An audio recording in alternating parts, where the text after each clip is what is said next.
Hello, ladies and gentlemen, Konager here, and welcome back to Automation, the car company tycoon game. Today we have something special planned, and that has to do with the new combat we made last episode.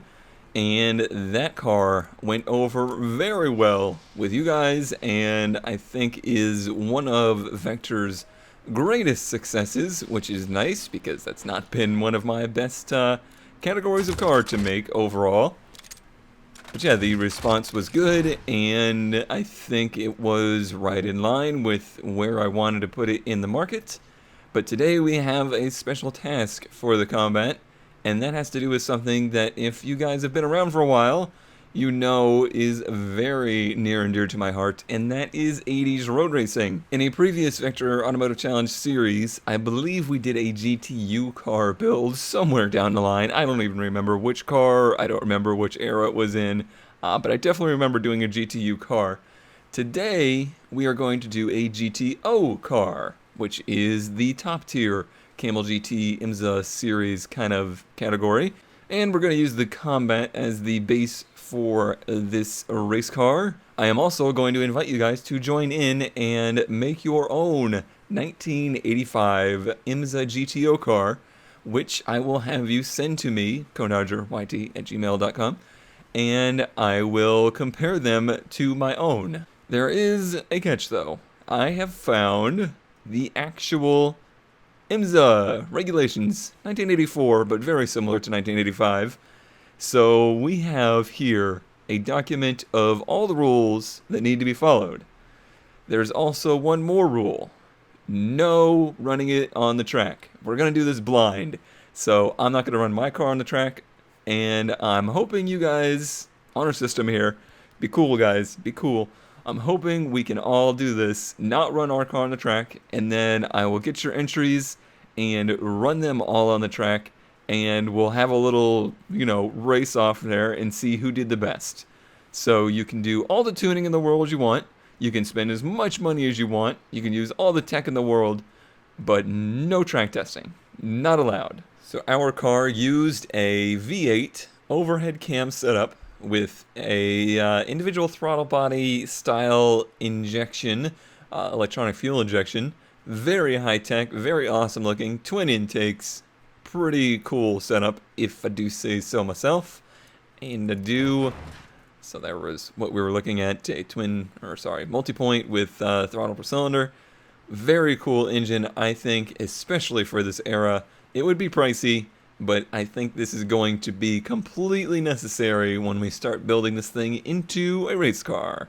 Now, for 1985, we only have premium fuel to use, so our car will not be as high performance as the actual IMSA GTO cars, but our car, because it is on the higher tech side of things, will have stricter rules against it.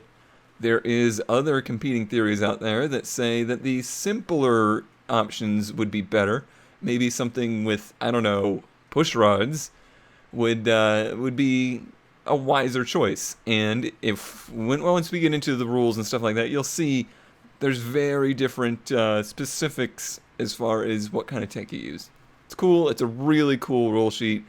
This is why this is one of my favorite eras of road racing, and I hope you guys also agree with that. But I must fix something that I did to you last time.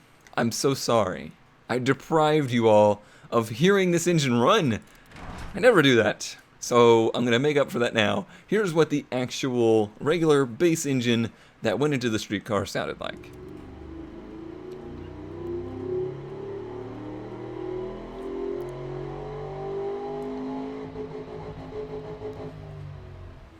The answer is quite V8-like, wouldn't you say? Alright, so now it's time to start uncorking this thing. Let's go back to the trim tab though. So let's go ahead and copy the base model. Did I select the right one? I don't think I did. Nope, selected the same one. Anybody else ready for that Unreal build where that doesn't take forever? I know I am. Alright, we will call this one the GTO.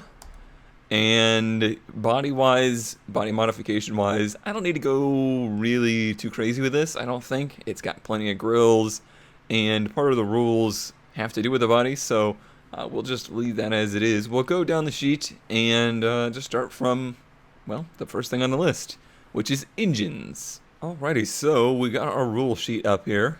Engines. Proprietary engine block must be used. So we're going to say that basically the engine block that we made for the streetcar is the one we have to use. The bore and stroke may be altered, so that would mean in the family capacity is locked, but then in the second tab where you can adjust the bore and stroke to be longer and shorter within the family capacity, we can do that kind of stuff. The cylinder head must have the same number and location of valve ports and spark plugs. I think I said that wrong, but valves, ports, and spark plugs. So we're stuck with the overhead cam 3 valve per cylinder layout. That is alright. I think we can do just fine and dandy with that. Any turbocharging, stuff like that, you can indeed do such things. But if you turbocharge your engine, its displacement has a 1.4x multiplier on it. So basically, you have to use a smaller displacement. And we'll get into the rules of that later on. That's about all that's relevant to us in the engine tab, so let's take a look at our engine. Actually, let me scroll down a little bit. There is some important information right here, and that is basically the weight limit per displacement level. Our engine is overhead cam, therefore it is more heavily restricted in this department. Say our normal engine was 4.6 liters, so I believe we're going to be in the 5 liter limit. I don't think there's anything in between. No, it goes from 4 to 5. And that would mean that we have to be at a minimum weight of 2579.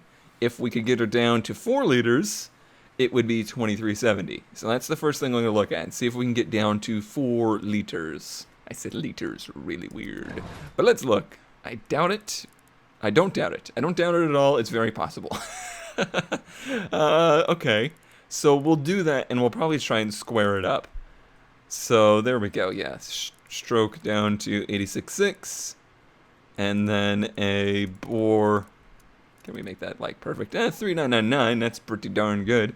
So now we got a much shorter stroked engine, which will be much more rev happy. So basically, you know, to make this race car, we've just reduced its power by a bunch. It's what you do, really, when you're building a race car. So this first tab here is completely locked for me. Not going to be locked for you guys. I understand that. You guys could build, you know, whatever engine you want. You're going to be building a race car. Now, if you really want to be on theme, build yourself a street car, and then make the race car version just like I did. But that's up to you. This is a very casual little competition where I just wanted to have some fun with this because I just want to share my love for this era of road racing. And we will now go to the next tab, which will be completely open, basically, from here on out. I will have to stay within the rules of, you know, what we can modify, but it's all pretty well written. Luckily, the bottom end of this engine was already pretty fantastic. The crank is cast iron instead of forged steel. That's probably a non-issue for us. I don't think we're ever going to make enough torque with this engine for that to be an issue.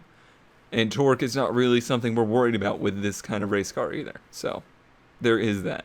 Quality, I would recommend we all use plus 15 so that, you know, it's a race car. You make everything as good as you possibly can. Now is when things get dicey. In the top end, we're going to be putting as much camshaft profile in there as probably we can get away with. There is a point there where too much cam exists. Like, you can't possibly use that much cam, and we'll probably have to adjust this in the future. Let's go with let's see. How crazy can we get? 10.4 for 10.5, 10.6? Okay, 10.6 to 1 for now, but I think we'll probably end up being able to get more than that out of it. I'm now going to go turbo on this one. Alright, now here in the top end, or the fueling system I mean, we're going to go for a race intake now. Open it up completely. We're going to not even one little bit care about fuel economy. So we'll put this AFR as rich as we can possibly get. And let's bring that rev limit up probably to the 7,500 range, I would say. Alright, now we're starting to get a little valve float. But we didn't do the quality up on the top end, did we? Sure didn't. Alright. so this makes it more fun. We can go up to 7,500, and then the pistons are starting to be like, we're going a little fast here, buddy. But still, there's more power to be had up there, so we got to use it, right? Can it go to 8? It can go to 8 before it's exploding. Can you imagine what this thing's going to sound like at 8,000 RPM? Fantastic. That's the word you're looking for. Alright, so back to the top end. Now we can put a lot more compression in, I bet. Sure can. 11.9. And cam profile we could, but we're still fighting that. And then we need to go to exhaust, which we haven't even touched that yet. We're still using the stock exhaust system. Probably not ideal. We'll crank the quality and the power, or the size to match the power. It was actually pretty much there already. We could go larger. 2.25, which has a 580 horsepower limit. We're not quite there yet. Race tubular headers gets us a lot closer, 495. We can peel the cat off of there. We can peel the mufflers off of there. So we're currently sitting at 501 horsepower at 7,600 RPM. Very top heavy, but we're going to have to gear this car appropriately to keep it in that like 6,000, 8,000 range to be able to use it correctly. It's a very different build than your American style of car, and that makes it for just a very different kind of engine, really. And hopefully it will be competitive. The only thing I think we really have left to do is just a little bit of fine-tuning with compression and stuff like that. I'm going to spend a little bit of time here just doing the nitty-gritty stuff, little clicks back and forth, and we'll see where we end up.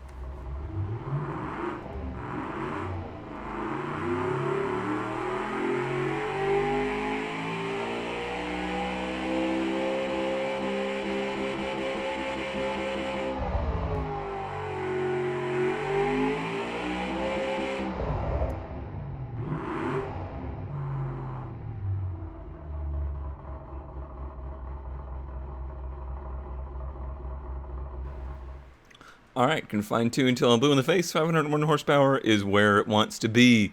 That's pretty darn good. I mean, 500 horsepower to some people might be like, that's not that much, is it?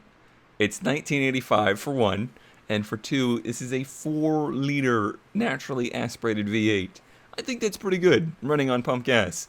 If we were able to throw, the 100 octane, 105 octane race fuel into this thing, I'm sure it could do even more. But we don't have that, and neither will you, so we're all in the same playing field here. It'll be curious. I'm sure a lot of people are going to go the high displacement route instead of this low displacement route, and a lot of people will go the turbo route. So yeah, like I said, it's going to be real interesting to see how this all shakes out, and if my theory holds up, that the smaller displacement overhead cam V8 is competitive. I know there's at least one person out there who doesn't think that. Alright, so now that our short stroke GTO engine is complete, we will move on to the trim tab and start to continue? Who says that? Continue race carring this thing out. The next thing on my list will be drivetrain, so I guess that's the next place I will go. And I'll bring up the sheet here, and we see that gearbox or transaxle are free, but must remain in the standard location. Maximum 5 forward speeds. Rear axle must retain live or independent depending on what it was from the factory. And there was one more thing in here somewhere. Where did I read that? Things that were absolutely not allowed, and one of those is sequential shifting gearboxes. I don't believe that's an option to us anyway in 1985, so not a problem. And luckily, our regular car had a 5-speed ratio box in it, so we don't need to do anything too crazy with that. But we can probably reduce the amount of overdrive that it uses. We want to just max out the power band of this engine. Now, we're going to be using the automation test track, not the Top Gear test track, the automation test track, and that has some long straightaways to it. But that is something to keep in mind. We could gear this car to the speeds we think it will be going, rather than the top speed it will ever go. That's a whole nother thing I need to consider that I probably shouldn't have shared with you guys. Interesting. Well, I will look into that a little bit later, and we'll continue on. It has a geared LSD in it for now, which is just, as good as you could possibly want, really. I know we're kind of hopping and skipping around here. We're just going in the order of the sheet. The next one is chassis. So you have to use basically the stock body tub, but the body itself doesn't really need to be, 100% stock. But we're going to be using whatever panel material that the car came with. And this car had a steel body on it, I believe, which is just fine. And basically we don't need to do anything with that. But if you wanted to see, what you could do, here's the rules for that. And I will link to this in the description of the video. But one thing I would say is for this year, the space frame stuff, don't do it. Or, what would basically be a tube frame, space frame for us.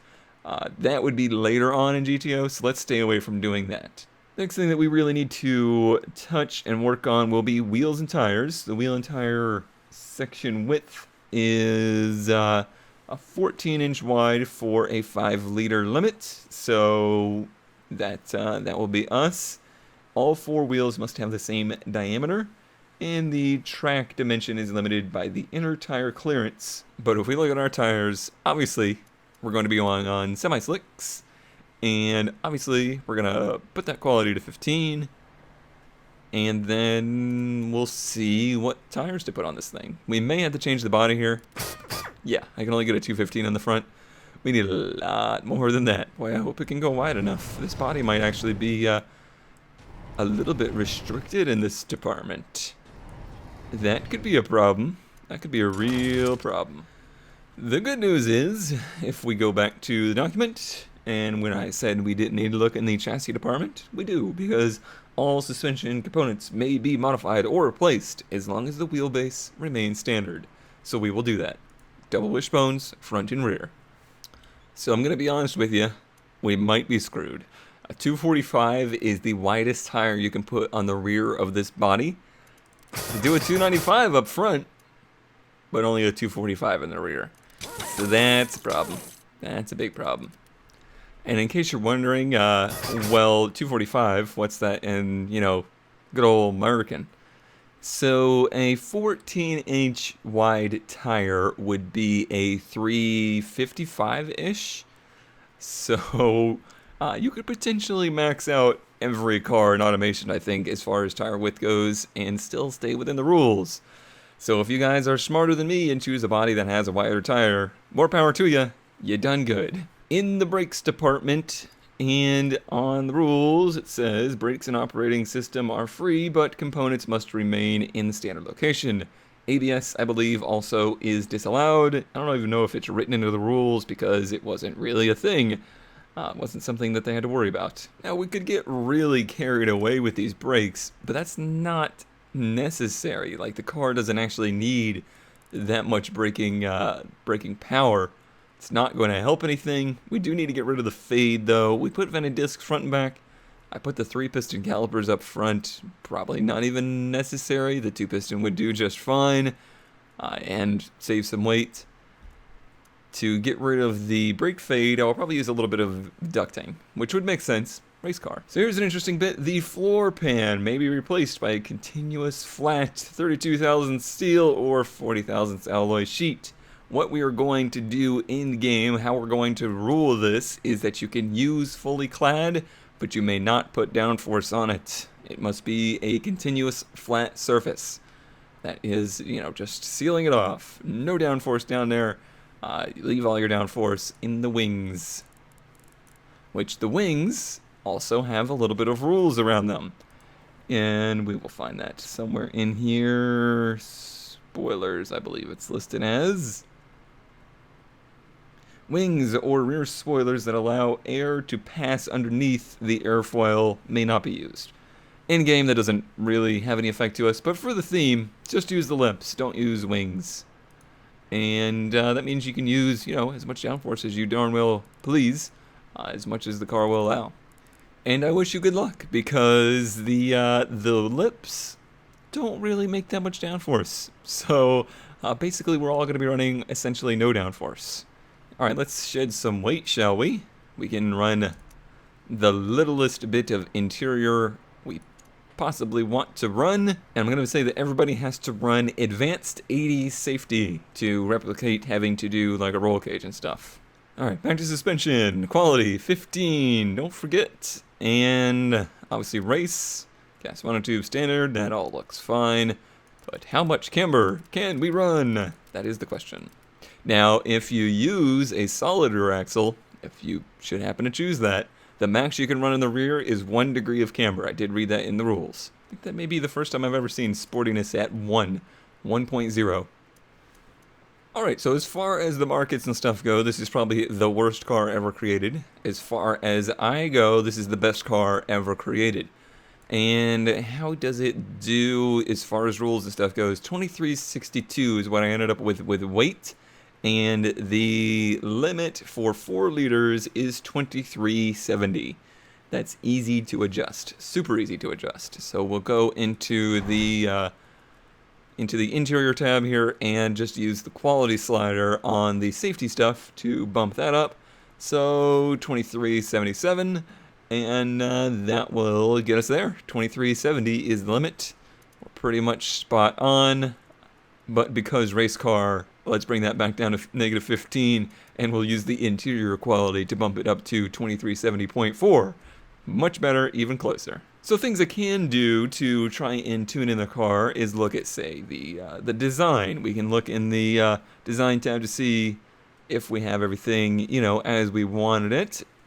And we can go to the test track, but we can't just run the automation test track. That is off limits. Don't run the automation test track, don't run the airfield test track. No tracks, no track days, bro. We gotta just do this as we go, and we'll see that it's, you know, a pretty high performance car. 190 mile per hour top speed, probably because of the lack of downforce on it, but that is what it is. 1.28 cornering G's at 35 miles an hour. Then 1.22 at the, you know, bigger circle, 250 meter, 122.5 miles per hour. Alright, so there you go. There you see how to build yourself a GTO special IMSA car. I'm curious to see what you guys come up with. This is a really fun kind of car to build. It's very open and unrestricted, but then we have the restrictions in the actual game to kind of keep us within reason as far as the restrictions go. And I think there's a lot of creativity you could be using here. This is a, I would say, somewhat vanilla build for this kind of car. And you could go much wilder and crazier than this. And I'm really interested to see what you guys do. Send your builds to conedodgeryt@gmail.com. I'll show you how to export that at the end if you don't know how to do that. So what I will do is take all of the entries that I get by Friday, midnight, my time, Eastern time, and I will run them all, and then I will see what the top 6 are, and then for the next video, we will start it with a race between those top 6, so that you guys can see who the winner is, and it will be a big, you know, surprise grand reveal, and it will be a lot of fun, but keep it fun. Keep it, you know, this is not something that you should be trying to cheat at and wanting, you know, to do something crazy to try and win. There's no prize on the line. It's all about pride and having fun. So I hope you guys are excited about that, and I hope you guys enjoy that competition. I will enjoy seeing everybody's crazy ideas. The rules doc is in the description if you need to review the things that are in there. And feel free to call me out on things if I messed things up.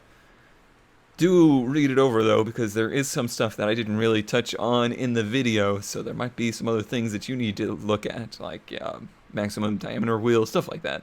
So that'll do it for this episode. Next time we'll go back to normal car building, but we'll have the race at the beginning. And I do hope you enjoyed. We're actually probably not done with the combat here. We gotta make a street car version of this car, too. I was too antsy. I wanted to do this build-off thing because a lot of people have been asking about it too. People like to do these competitions and stuff like that. I like to have the viewer interaction as well, so a lot of fun. Hope you guys enjoy. I look forward to seeing your builds, and I will see you next time for the race-off. And of course, if you do want to export your car to send it to me, this is how you do it. Just go to the list of cars, select the actual car, so just the one that we will be racing, and hit export. it'll tell you where it's zipped it up, and just send me that zip file. Easy as that. Look forward to your entries.